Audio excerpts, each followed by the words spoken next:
សួស្តីតោះថ្ងៃនេះយើងរៀនអំពីធ្នាក់នៅក្នុងភាសាអង់គ្លេសឬមួយក៏អង់គ្លេសគេនិយាយថា prepositions ដែលមានដូចជា at សំដៅទៅលើពេលវេលាឬមួយក៏ទីកន្លែងហើយមានពាក្យថា on សំដៅទៅលើថ្ងៃឬមួយក៏កាលបរិច្ឆេទជាក់លាក់ in សំដៅទៅលើរដូវកាល season month ខែ years ឆ្នាំអញ្ចឹងយើងមើលមកពាក្យខាងក្រោមទាំងអស់នេះ Monday ថ្ងៃច័ន្ទ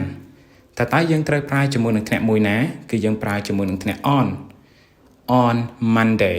នៅថ្ងៃច័ន្ទចុះសម្រាប់ summer រដូវក្តៅតើយើងប្រើជាមួយនឹងធ្នាក់មួយណាគឺយើងប្រើជាមួយនឹងធ្នាក់ in summer ក្នុងរដូវក្តៅចុះម៉ោង7 7 o'clock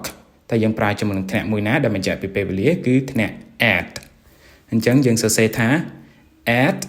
7 o'clock នៅម៉ោង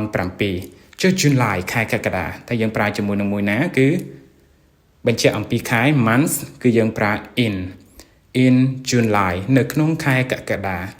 Wednesday ថ្ងៃពុធតែយើងប្រើជាមួយនឹងធ្នាក់មួយណាដែលបញ្ជាក់ពីថ្ងៃគឺយើងប្រើធ្នាក់ on ដូច្នេះយើងសរសេរថា on Wednesday នៅថ្ងៃពុធចុះសម្រាប់ឆ្នាំ2024ឆ្នាំ2024យើងប្រើជាមួយនឹងធ្នាក់មួយណាយើងប្រើជាមួយនឹងធ្នាក់ដែលបញ្ជាក់អំពីឆ្នាំ in 2024នៅក្នុងឆ្នាំ2024ចុះសម្រាប់រដូវកាល winter រដូវត្រជាក់យើងប្រើជាមួយនឹងធ្នាក់ in យើងសរសេរថា in winter សម្រាប់ school បញ្ជាក់ពីទីកន្លែងតែយើងប្រើជាមួយនឹងធ្នាក់មួយណាគឺយើងប្រើជាមួយនឹងធ្នាក់ at ហើយយើងសរសេរថា at school មានន័យថា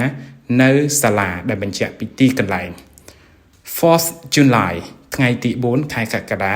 តែយើងប្រើជាមួយនឹងធ្នាក់មួយណាដែលបញ្ជាក់ពីកាលបរិច្ឆេទជាក់លាក់គឺយើងប្រើជាមួយនឹងធ្នាក់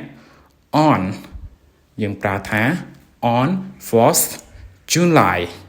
នៅថ្ងៃទី4ខែកក្ក